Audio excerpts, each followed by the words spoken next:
नमस्कार मैत्रिणींनो, मी वर्षा फॅशन या युट्यूब चॅनल मध्ये तुमचं अगदी मनापासून स्वागत करते। तर मैत्रिणींनो, आजच्या व्हिडिओमध्ये आपण संक्रांतीसाठी वान आयडिया बघत आहोत आणि ही पण अगदी सोपी आहे। तसेच मी या अगोदर पण एक संक्रांतीसाठी वान आयडिया दाखवलेली होती आणि गेल्या वर्षी पण खूप साऱ्या संक्रांतीसाठी वान आयडिया दाखवल्या होत्या।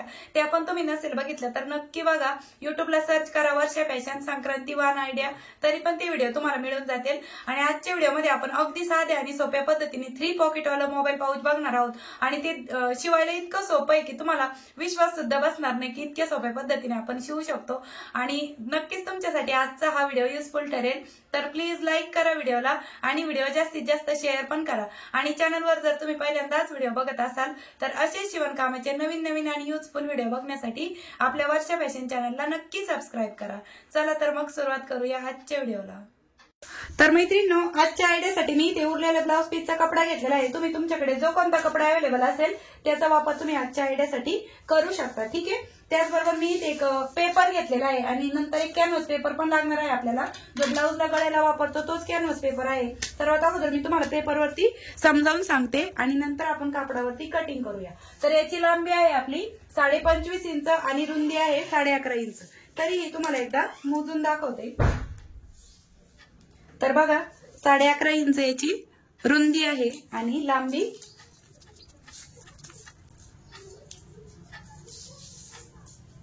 25.5 इंच। तर जिकडनं 25.5 इंच आहे इकडनं आपण 8.5 इंचावरती एक मार्क करून घेत आहोत।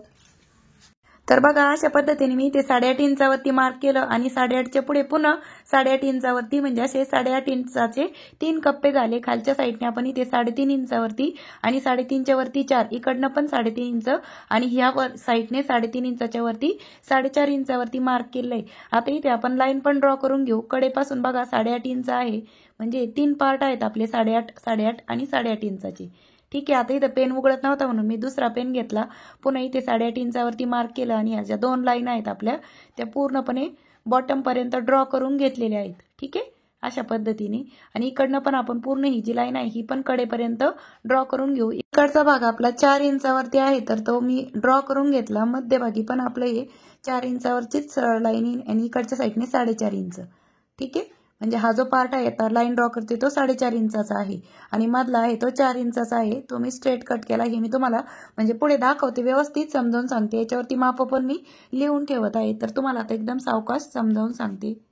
तर पुन्हा एकदा मैत्रिणींना समजावून सांगते तुम्हाला। ही पूर्ण लांबी आहे 25.5 इंच आणि रुंदी आहे 11.5 इंच, ठीक आहे। तर इकडनं आपण 3.5 इंचावरती मार्क केलं, 3.5च्या वरती इकडनं 4 इंचावरती केलं आणि इथून वरती आपण 4.5 इंच अंतरावरती मार्क केलं आणि ते जे उरलं ते उरलं, तर हे 4 इंच अंतर उरलेलं आहे।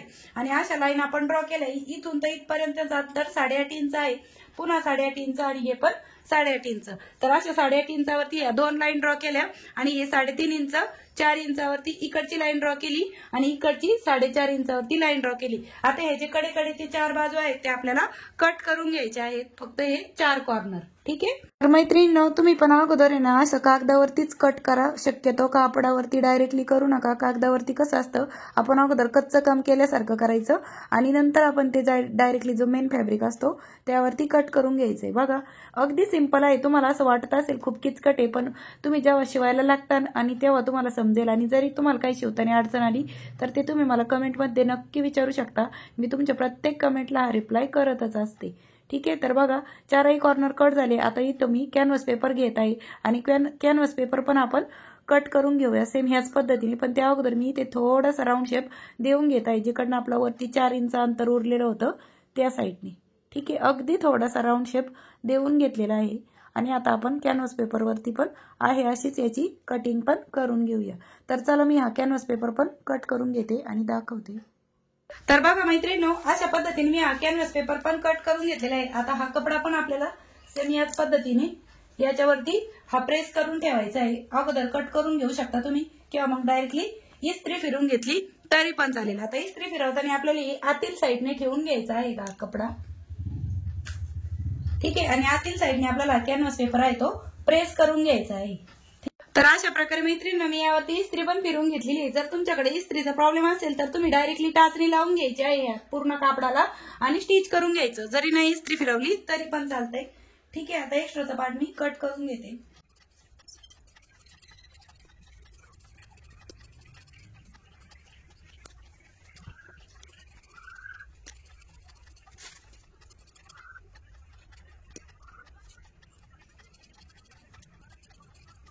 ठीक आहे. तर अशा पद्धतीने आपण कटिंग पण करून घेतलेलं आहे. यानंतर मैत्रिणींनो मी अस्तरसाठी एक कपडा टाकून घेतलेला आहे आणि बघा जिकडनं आपली राईट साईड आहे त्या साईडने आपल्याला हे अस्तर आहे ते अशा पद्धतीने ठेवून घ्यायचं आहे. आणि कुठूनही तुम्ही थोडासा पार्ट ओपन ठेवला तरी चालेल. आपल्या इथून हा कपडा आहे तो पलटी मारण्यासाठी, तर मी ते एवढा भाग आहे तो ओपन ठेवणार आहे आणि इथून पुढे आपण या पूर्ण पार्ट वरती आहे ते स्टिच करून घेणार आहे डायरेक्टली इथपर्यंत आणि एवढा भाग आपण ओपन ठेवणार आहोत. तर चला शिलाई मशीनवर दाखवते. तर अशा प्रकारे मैत्रिणी मी इथे 4 ठिकाणी टाचणी लावून घेतलेली आहे म्हणजे आपल्याला स्टिच करायला बरं पडेल. आता आपण स्टिच करून घेऊया.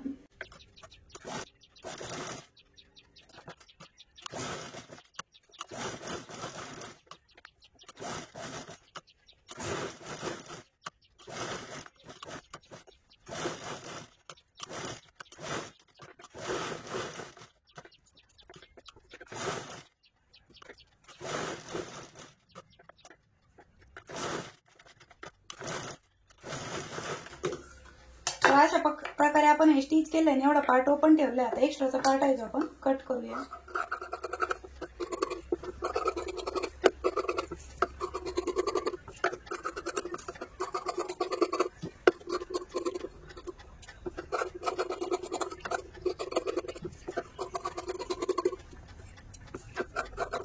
तर बघा अशा पद्धतीने आपण स्टिच करून घेतलेला आहे आणि एवढा पार्ट आपण ओपन ठेवलेला आहे. आता जिथून आपण हा पार्ट ओपन ठेवलेला आहे इथून आपल्याला पूर्ण कपडा आहे तो बाहेर काढून घ्यायचा आहे म्हणजे पलटी मारून घ्यायचंय व्यवस्थित.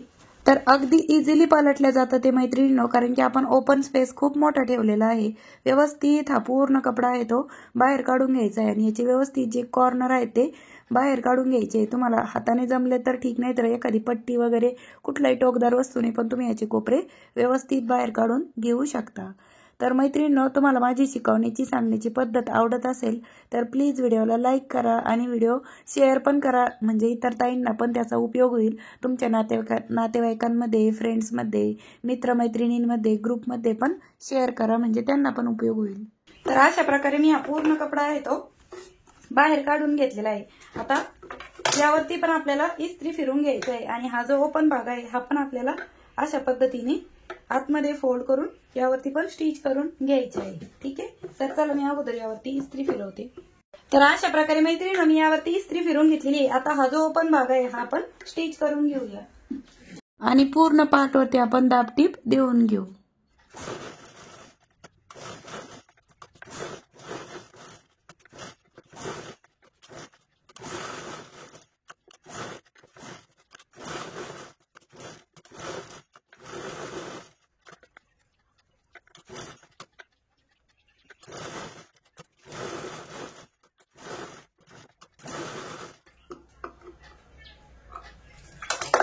तर बघा अशा पद्धतीने मी या पूर्ण कापडावरती दाबटीप मारून घेतलेली आहे. आतील साईडने बघा हे अस्तर अशा पद्धतीने दिसत आहे. आता मी तुम्हाला अगोदर इथे माप लिहून ठेवते म्हणजे तुम्हाला कळेल आपलं हे किती अंतर होतं ते, कारण की अगोदरचं आपलं आता हे सगळं गेलेलं आहे. तर बघा हे आहे आपलं 3.5 इंच, हे आहे आपलं हे 4 इंचाचं होतं. आता सध्या ते आपलं कमी राहिलेलं आहे आणि ही इकडचा पार्ट आहे आपला हा 4.5 इंचाचा होता. आता हे शिवून कमी राहिलेलं आहे पण ते आपण लक्षात न घेता जसं आपलं अगोदरचं जे अंतर होतं ते मी तुम्हाला इथे लिहून घेतलेलं आहे. 3.5, 4.5, 4 आणि हे वरती जे काय उरलेलं असेल ते म्हणजे हे पण 4 इंच होतं. ठीक, नंबर पण लिहून दाखवते. हा 1 नंबर, हा 2 नंबर आणि हा 3 नंबर. ठीक आहे. अशा पद्धतीने आपल्याला फोल्ड पण करून घ्यायचे आहे. तर बघा इकडनं जिकडनं 4.5 इंच आहे हा पार्ट आपल्याला अशा पद्धतीने फोल्ड करून घ्यायचा आहे. ठीक आहे.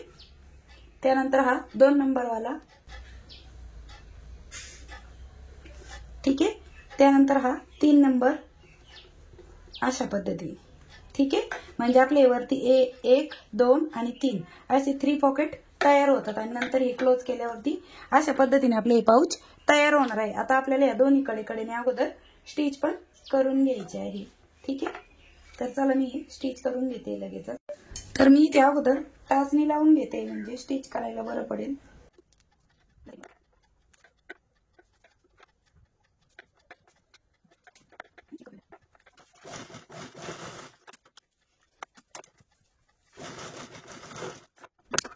दोन्ही साईडने आपलं स्टिच करून झालेलं आहे. ठीक आहे. आता यानंतर आपल्याला इथे वेलक्रू पण अटॅच करून घ्यायचे आहे. ठीक आहे. तर मी इथे वेलक्रू घेतलेले आहे. तर हे अंदाजेच कट करून घेत आहे मी. तर तुम्हाला याची लांबी किती घेतलेली आहे ते सांगते. तर इथे बघा 2 इंचाचं मी इथे वेलक्रू घेतलेला आहे आणि हा आपल्याला बरोबर सेंटरला लावून घ्यायचा आहे. एक या साईडला आणि एक या साईडला. ठीक आहे. तर अशा पद्धतीने आपण हे सेंटरला वेलक्रू आहे ते स्टिच करून घेऊया आणि स्टिच झाल्यावर दाखवते. तर अशा प्रकारे मैत्रिणींनो मी हे दोन्ही वेलक्रू आहेत ते स्टिच करून घेतलेले आहे. बघा आतील साईडने अशा पद्धतीने दिसत आहे आणि वरच्या साईडने ते अशा पद्धतीने दिसत आहे. आणि टोटल आपले 3 पॉकेट्सचं पाऊच बनवून रेडी झालेलं आहे. तुम्ही संक्रांतीसाठी वाण देण्यासाठी बेस्ट ऑप्शन आहे. आणि अँड्रॉइड मोबाईल तुम्ही यामध्ये आरामात ठेवू शकता. बघा मोबाईल ठेवून पण आपली कडेकडेला जागा शिल्लक राहिलेली आहे. तुम्ही या कप्प्यात पण मोबाईल ठेवू शकता. त्याचबरोबर हा जो 2 नंबरचा पॉकेट आहे यामध्ये पण तुम्ही अँड्रॉइड मोबाईल आरामात ठेवू शकता आणि वरच्या पॉकेटमध्ये पण तुम्ही मोबाईल आहे तो आरामात ठेवू शकता. ठीक आहे. आणि अशा पद्धतीचं आपले खूप सुंदर असं हे मोबाईल पाऊच बनवून तयार झालेलं आहे. आणि संक्रांतीसाठी वाण देण्यासाठी खूप बेस्ट ऑप्शन आहे मैत्रिणींनो. त्याचबरोबर तुम्ही याच्यामध्ये काही कॅश वगैरे पण ठेवू शकता. आणि हे 3ही पॉकेट आपले खूप मोठे अशा साईज मध्ये झालेले आहे. आणि आतमधलं बघा किती क्लिनिंग आणि फिनिशिंग साईड आपले स्टिचिंग दिसत आहे. आणि खूप सुंदर सावकाश स्टेप बाय स्टेप मैत्रिणींनो मी तुम्हाला या मोबाईल पाऊचची कटिंग आणि स्टिचिंग दाखवलेली आहे. नक्कीच तुम्हाला आपला आजचा हा व्हिडिओ युजफुल ठरला असेल तर प्लीज लाईक करा व्हिडिओला आणि व्हिडिओ जास्तीत जास्त शेअर पण करा. त्याचबरोबर तुम्ही चॅनलवर जर पहिल्यांदाच व्हिडिओ बघत असाल तर असेच शिवणकामाचे नवीन नवीन आणि युजफुल व्हिडिओ बघण्यासाठी आपल्या वर्षा फॅशन चॅनलला नक्की सबस्क्राईब करा. तर भेटूया पुन्हा नेक्स्ट व्हिडिओमध्ये. तोपर्यंत bye bye. Thanks for watching. Shri Swami Samarth. जय जिजाऊ. जय शिवराय.